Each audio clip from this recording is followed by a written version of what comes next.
వీడియోలో చూపిస్తున్న ఫ్రాక్ అయితే నా ఓల్డ్ శారీ ఫ్రాకు. మా పాప అయితే ఆ శారీతో ఫ్రాక్ కావాలనేసి చెప్పింది.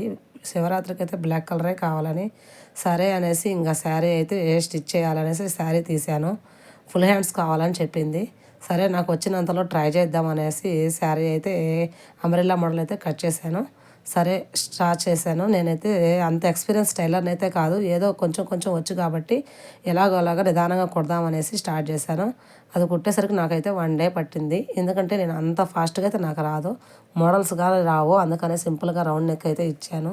సైడ్ స్టిచ్ చేసేటప్పుడు స్టిచ్ చేశాక సైడ్ టక్స్గా పెడితే బ్లౌజ్ కానీ డ్రెస్ కానీ మంచి ఫినిషింగ్ వస్తుంది. మనకు వచ్చిన పనిని కొంచెం కొంచెం ఇంప్రూవ్ చేసుకుంటే ఆ సంతోషమే వేరు. వచ్చిన దాన్ని కొంచెమైనా మనం దాన్ని వినియోగించుకోవాలి. నేను నా పిల్లలకి నాకు నేనే స్టిచ్ చేసుకుంటాను. ఫ్రాక్ మోడల్ నచ్చితే please like and subscribe friends.